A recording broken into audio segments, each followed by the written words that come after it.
Assalamualaikum warahmatullahi wabarakatuh. Kepada yang terhormat Ibu Dini Fazriyah Nur Ahyar MPD selaku tutor mata kuliah MKWU 4108 Bahasa Indonesia serta teman-teman yang saya hormati. Pertama-tama, marilah kita panjatkan puji syukur kepada Allah Subhanahu wa taala yang telah memberikan kita nikmat sehingga kita dapat berkumpul pada acara penyuluhan tentang COVID-19 ini. Sebelumnya, perkenalkan nama saya Lensi Syama, NIM 0447281155 dari program studi S1 Ilmu Hukum, Fakultas Hukum, Ilmu Sosial, dan Ilmu Politik UPBJJ UT Semarang. Sebelum masuk ke materi apa sih COVID itu, berikut saya paparkan kerangka gagasan saya. Yang pertama, judul adalah kenali COVID-19. Yang kedua, konteks adalah penyuluhan dari mahasiswa kepada masyarakat. Yang ketiga, kerangka. 1. Pembukaan. Yang kedua, apa sih COVID-19 itu? Yang ketiga, cara COVID-19 menyebar. 4. Gejala menderita COVID-19. Yang kelima adalah bagaimana sih cara mencegah COVID-19. Dan yang keenam adalah apa sih vaksin COVID-19, apa sudah ditemukan atau belum. Yang ketujuh adalah bagaimana dampak pemberian vaksin COVID-19 kepada masyarakat. Dan yang kedelapan adalah penutup. Kenali COVID-19. Apa sih COVID-19 itu? Coronavirus sendiri berasal dari keluarga besar virus yang dapat menyebabkan penyakit terhadap hewan dan manusia. COVID-19 sendiri menyebabkan infeksi pada saluran pernafasan. Infeksi saluran pernafasan yang ditimbulkan oleh COVID-19 bisa berupa flu, Middle East Respiratory Syndrome atau MERS, dan Severe Acute Respiratory Syndrome atau SARS. COVID-19 sendiri berasal dari Wuhan, China yang ditemukan pada Desember 2019. Virus penyebab COVID-19 adalah Severe Acute Respiratory Syndrome Coronavirus 2 atau yang biasa disingkat dengan SARS-CoV-2. Bagaimana sih cara penyebaran COVID-19? Seseorang dapat terinfeksi COVID-19 dari penderita COVID-19 sendiri.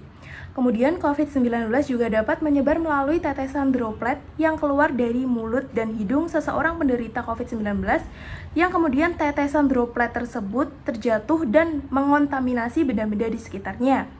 Kemudian ada seseorang yang memegang benda-benda yang terkontaminasi tersebut, lalu seseorang tersebut memegang mata, hidung, dan mulutnya. Nah, hal itu menyebabkan seseorang tersebut juga terinfeksi COVID-19. Nah, siapa saja sih yang rentan terkena COVID-19? Yang pertama ada orang tua dan bayi. Mengapa orang tua dan bayi rentan terkena COVID-19? Karena mereka memiliki daya imun yang rendah, sehingga coronavirus dapat dengan mudah menyerang sistem kekebalan tubuh mereka. Yang kedua adalah tenaga kesehatan yang terjun langsung menangani COVID-19. Berikut saya paparkan apa aja gejala yang dialami oleh penderita COVID-19. Yang pertama, penderita COVID-19 mengalami demam tinggi di atas 38 derajat Celcius. Gejala yang kedua yang biasa dialami oleh penderita COVID-19 adalah sakit tenggorokan dan tenggorokan kering. Gejala yang ketiga adalah batuk kering. Batuk tersebut adalah batuk dengan jenis kering dan tidak berdahak. Gejala yang keempat adalah sesak nafas. Gejala ini terjadi karena virus menyebabkan infeksi pada saluran pernafasan sehingga mengganggu pernafasan dan menyebabkan sesak nafas. Untuk menekan tingginya angka penyebaran COVID-19, ada cara mencegahnya loh. Yang pertama adalah menjaga jarak.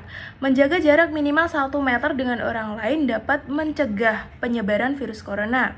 Selain itu, meminimalisir interaksi dengan orang lain juga dapat mencegah penyebaran virus corona. Nah, cara mencegah yang kedua yaitu selalu mencuci tangan dan menggunakan masker.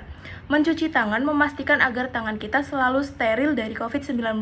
Selain itu, mencuci tangan juga mencegah kita dan melindungi kita dari tetesan droplet penderita COVID-19 yang mengontaminasi barang-barang di sekitar kita.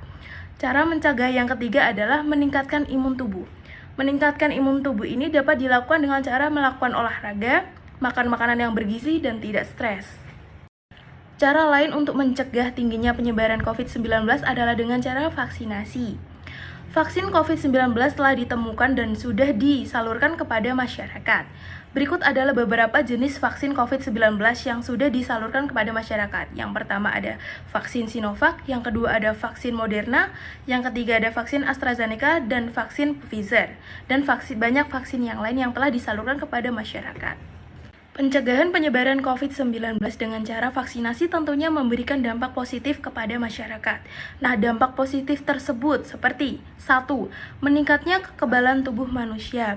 Setelah vaksin disuntikan ke dalam tubuh manusia memberikan respon dengan cara meningkatkan imun dan kekebalan tubuh. Nah, dampak positif yang kedua adalah berkurangnya COVID-19 di Indonesia. Dengan terbentuknya imun dan kekebalan tubuh manusia, menjadikan risiko penularan COVID-19 semakin menurun. Hal ini dapat menyebabkan menurunnya tingkat kematian akibat COVID-19.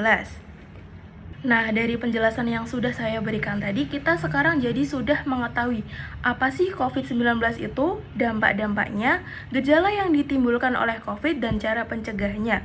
Nah, setelah kita mengetahui ini, kita sebagai masyarakat Indonesia berusaha untuk selalu mentaati protokol kesehatan sehingga untuk menekan tingginya penyebaran COVID-19 dan sampai COVID-19 hilang dari Indonesia. Mungkin sekian presentasi yang dapat saya sampaikan. Apabila ada salah kata, saya mohon maaf. Terima kasih dan wassalamualaikum warahmatullahi wabarakatuh.